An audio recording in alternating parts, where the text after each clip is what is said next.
Welcome to another episode of Talk Tonic. I'm sitting down with Kelli Stewart, a board member of the RSPA. Kelli, how long have you served on the board? I believe that this is my third opportunity. I think that you're allowed to run 2 sessions concurrently. I did have a break from the first time that I was on the board to this time. So I'm finished. For the next couple of years, I'll finish up my second 3-year session. So a grand total, I believe, of nearly 8 or 9 years at the end of this session. 8 or 9 years that you've served on the board. It's not as long as you've been in this space. No, we've been a business that's been a participant in this association since the earliest days because we're a second generation organization. So my father-in-law, William Stewart, was in the ICRDA, which then migrated, into what we are today. Serving on the board does take time, commitment. You're giving a lot of your brain power to help the organization. Why have you served 8 or 9 years on the board? What drives that decision? It's twofold. To some degree, it is giving back to the community. There were times in our history, and I'm not ashamed to admit, there's a lot of companies post 2008 when we had economic challenges that our business was in real trouble. And so it was leaning on people that had knowledge within the association that helped us to overcome some of those problems. So being able to garner that knowledge and then have a working solution that helped us, there's nothing that feels better than potentially being able to offer something to someone else that might help them. And then secondarily, to some degree, it's, self-serving. I have an opportunity to be around some of the smartest people in the industry. And so by having that, relationship and that exposure, that makes me a better person too. Question on that front. Has there been anything you learned through that exposure that you've brought into your own business that was beneficial? Oh God, countless things. Really, it's, the last couple of years, the board has brought some advisors in that, Jay McBain and Michael both came in and have been giving us just outstanding insights in terms of not just where our tech industry is going, but the tech industry as a whole, where it's been, where it's going. And they're both rotating out, and the board is bringing in 2 new experts to offer new perspective.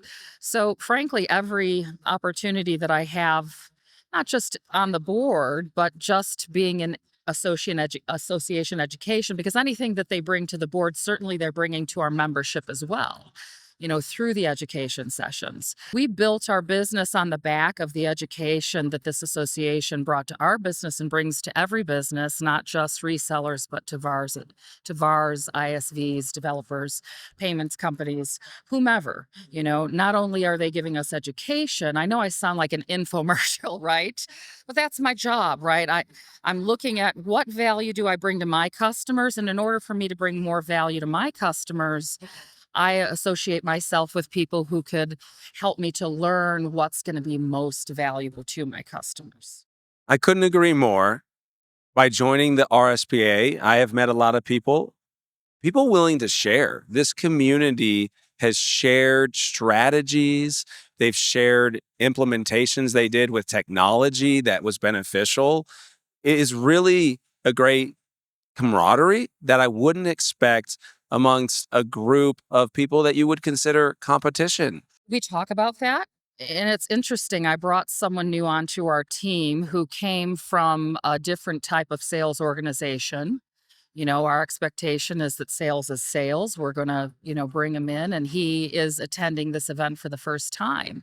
His perspective was, this community is different. I've been at other conferences.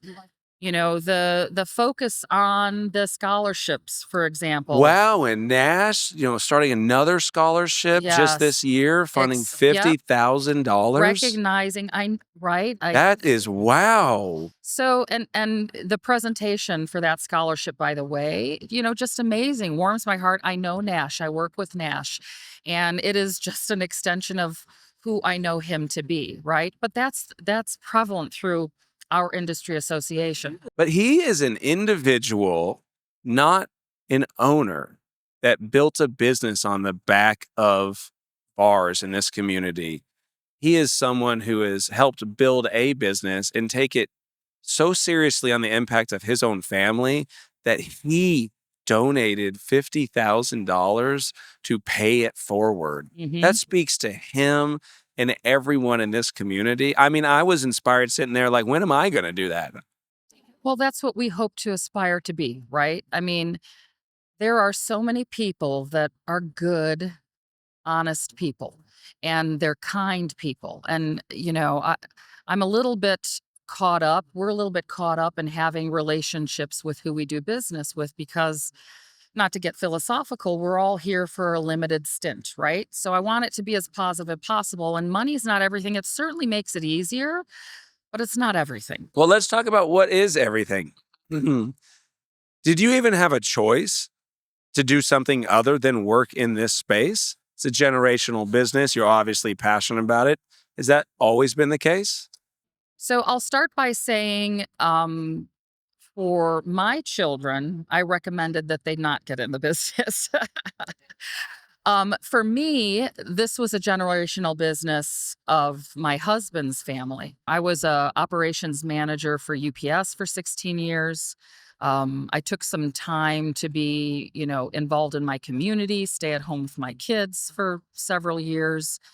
When I was little, I wanted to be an anesthesiologist. I don't know why. If I could do home surgeries now, I would. Maybe it's that. But I was drawn in, and I was able to help my father in law. He actually struggled with dementia. And, I kind of stepped in to help him with some challenges before we even knew that that was an issue. So it was kind of like leaning on family when it was needed. So I kind of was drawn in to help him. Kind of the rest is history. I do love it. Well, you mentioned you were a stay-at-home mom for a while. How many years were you the profession of mom, which it is a job? Probably about 5 years. 5 years profession of mom, and then you transition back into the workplace. And there is a community in the RSPA, W to W, W to W, right? What is that? Women to women? Women to women. Yep, in Yep. technology. And that group has grown as well. I've been around since the onset of that group, and there's been a lot of evolution. And in our association, listen, I look at some of the pictures in the books for the ICRDA meetings and some of the photos that were featured in our 75-year anniversary sessions last year, where the membership was predominantly males. And so we've seen so much success in bringing, more diversity, more women, more personalities into these teams. And I think that that in turn is propelling the success in our industry. But WW has done a really good job of trying to make women feel as though there is a place for them, not just for jobs in our industry, but for leadership. And how do we leverage what it is and give them the confidence, to do that? When you transition from being the profession of mom to working, did you find that challenging? Personally, I worked for a lot of years before I took that break. And I thought that what I would miss, and this is going to be, different than what you would expect, that miss the people that I worked with. Now, while I did like them, all of us at the end of the day went home to our families. We were there to do a job, did the best we could to get along. But what I really missed was the recognition for doing good work. And I think that many mothers, Wow, yeah. don't have that. And so I threw myself into being the neighborhood block leader and the PTA leader, having the parties. And so anything that I could do that was good work on top of being there for my family, those were the things I threw myself into. So you applied your skill set within the home Maybe environment. just my desire to be controlling. I don't know. But whatever it was, yes, I did. I applied what was important. And it gave me what I needed, right? It gave me, not that parenting isn't important and not that it didn't take up a lot of time, but I have a favorite story about my daughter who, she's 19 now, and I've been in this industry for, since she's been born. So her birthday is August 4th, and this event traditionally has always fallen during that time. And we were in the car, and she had a friend, and she referenced my mom's going to be out of town next week for my birthday. She's probably 9 years old.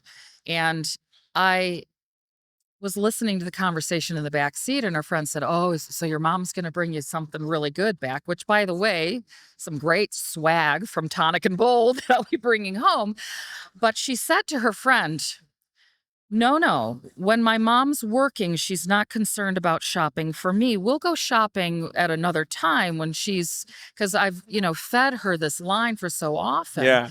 So here, my young daughter recognized that while I'm working, I'm putting, while I'm here for her, I'm putting 100% into that. But when I'm with my family, I try and put 100% into that as well. I think that's the key to my success as well. And it makes sense that you're that way because I've got to know you and your passion and your drive is you have to give all your attention to where you are. Right. And what I have found, and I credit to the separation with me and the mother of my children, is how to be present with my children. Because it's easy to be all in at work. It's easy to focus on problem solving, execution, people. But it was harder to be home and give a bath to my children and mentally be with my children. And because that's a different kind of commitment, right? Solving problems here and working with adults and motivating adults is certainly different than being present and not, because with your staff, they're directly telling you, "Hey, this is what I need," or at least you hope that that's what it is. With your kids, you're trying to read their cues to figure out what really it is that they need, because what it is they say that they want isn't necessarily what they need. And you have to be present for that. I think that both train for the other, right?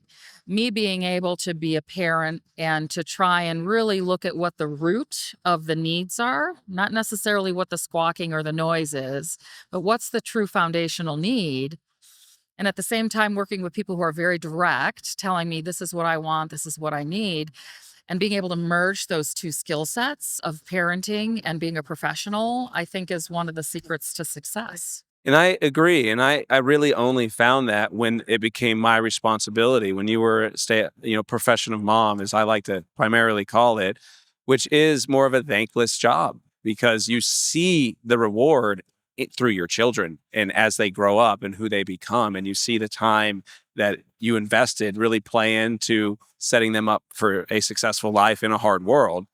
And for me, becoming a solo dad said all of a sudden I need to focus on this. You don't have a backup, right? No, Right. You're like, "Hey, I call it a primary. Like you're primarily in charge. So I'm kind of just support. And now right." you're primarily in charge, which was different for me. And so I have the utmost respect for the profession of mom Mhm. because it's a hard job. It's 24/7 every day. And it has more turns than I ever expected. Your child is sick. You have this issue. You have this thing that pop up. And then you have to navigate through their friends and their issues. It is something that requires so much brain power that it's very helpful to be there with your kids. And I got to meet your son on this trip. And then we've talked about your daughter. So let's talk about your son for a moment. Because when I saw him, he instantly looked like to me rock star.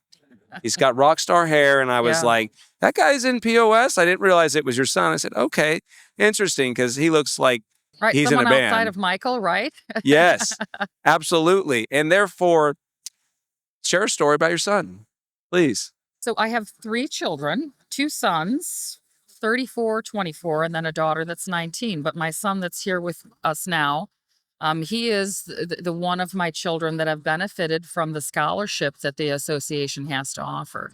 Being college bound is not necessarily for everybody, and he's someone that's embraced it. So you know, he he's got what many entrepreneurs have, which is either OCD or ADHD. So, I often have said to him since he was very young, it's a superpower and it's also his kryptonite. But just to touch on how hard that job of parenting is, I think that uh, part of it has been my growth to be exposed to making myself better, not just meeting my needs, because a lot of parenting is meeting our needs. And that's why we want our kids to be successful. It's a reflection upon us. But also, a big part of that is I discovered things about myself that I didn't know or that I wouldn't have learned had I not been in that role. And so, super proud of my son utilizing what the association has given. And I'm glad to learn that he got the scholarship. I'm glad that we got to sit down, and the RSPA is better for you to be a part of it. We're better with it. So thank you, Kelli. Thank you. Thank you for for having sitting me. down. I appreciate And it. I do have some tonic gear for you. Oh, good swag. Bring it in. A little shirt for you to take home. Thank you. I appreciate it.